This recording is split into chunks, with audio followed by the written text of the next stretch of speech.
So in this class we will cover how log4j works. It will be like a very brief introduction to log4j. So here I have a program called log4j-demo. It's a class. So if you see here, I import the log4j logger class from the Apache log4j org Apache log4j package. And then what you have to do is you have to create a static instance of your of the logger, and for the logger you call the loggers.getLogger, and you have to pass the current class object. This is the way you create a logger. So it's an instance of this logger class. So this small log is an instance of the logger class. Once you have created the static instance using the current class object, so the current class is log4j-demo, you have to pass the class object of the current class. So anywhere in your program you can just say log.debug. So normally you would do system.out.println, right? So instead of doing that, you can say log.info or log.debug or log.warn or log.error or log.fatal. So there are like 5 different logging levels. The problem with system out is it will always print. You cannot control it, and it will always go to the standard output. Here you can control, you can filter, you can make the logger log only some statements based on the logging level that you have set in your configuration. Okay, so here what I'm doing is I'm printing this line called entering application, and I'm saying that its logging level is debug. Debug is the lowest level, followed by info, followed by warn, followed by error, followed by fatal. So if I set this to info and the logging level is debug, then info will get printed. So basically what happens is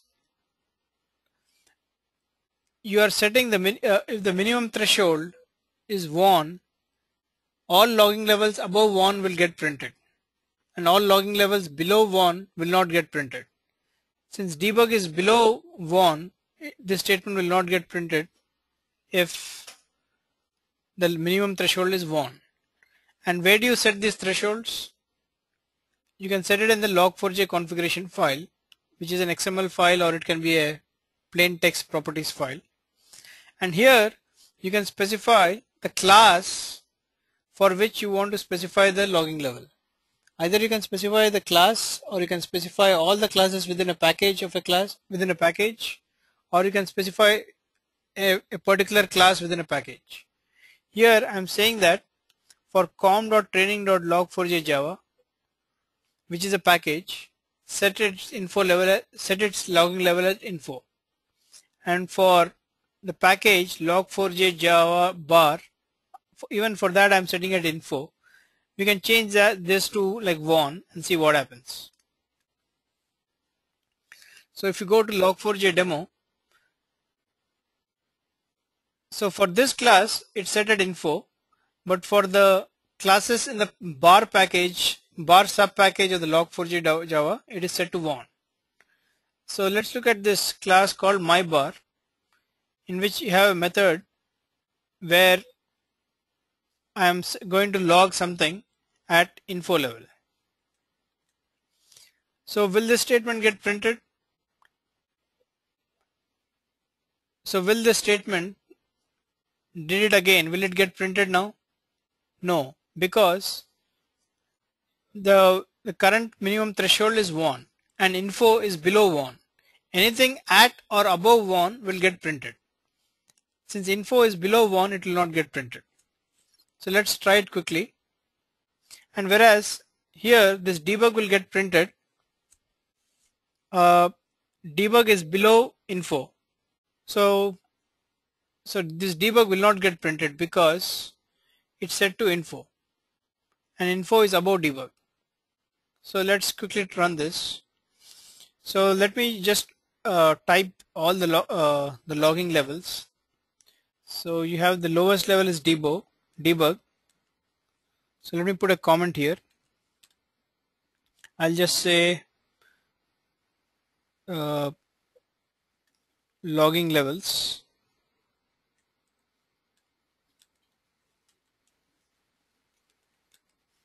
So debug is less than info is less than warn is less than error is less than fatal. So now I don't expect both of them. I will only expect this one line to come out, because for com training log4j Java it's set to info. So this particular line is at info level, so it will get printed. Debug is below info, so I don't expect this to print. Whereas for my bar class is inside the bar sub package of log4j Java, and for the bar sub package it is set to warn. So this particular line will not get printed because info is below warn. So I expect only the last line to get printed. So let me run this. Right click here and say run as Java application, and as expected it printed only exiting application. So now if you want to play with this, just go to the log4j.xml file, and let's say I want to print even this entering application. So what I will do is, in the log4j.xml file, for this particular package I'll change it to debug, because debug is below info, right? And I want that print statement to be printed. I want this print statement called entering application to be printed. Since debug is below info, and since I've set it to debug, it will now get printed. So now what will happen is everything will get printed because I've set it to the lowest level. Okay, but this one will still not get printed because it's at info, and for the bar sub package it is at warn. Okay, so let's try each of them separately. Okay, so now I'm going to run this. Now you will see both entering application and exiting application. So now let's say I want to print even this guy. Okay, so what I can do is I can make this warn and it will get printed. So let's run this program again. See, now it will print that, because if you see the log4j XML file, it is set to warn. Or what we can do is, instead of changing that to warn, we can change this itself to info. And since this is at warn, it will print because we have set it to info, and warn is above info. So let's run this again. So it will still print. Okay. Now let's say in the log4j XML file, I go and comment out. This is the way you comment lines in an XML file. It has to start with less than, bang, dash dash, and end with dash dash greater than. So I've commented this line out. Now what will happen is it will get the logging level of the parent package, because for the we have commented out the logging level for the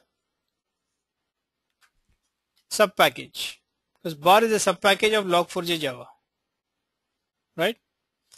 And then this logging level is set to debug, and let's see what we have here. We have it at warn, so it will still get printed. So let's do one thing. So let's run this to confirm that. So it still printed it.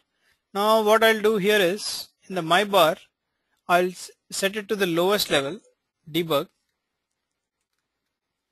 and in log4j XML file I'll change this guy to info. Now what do I expect?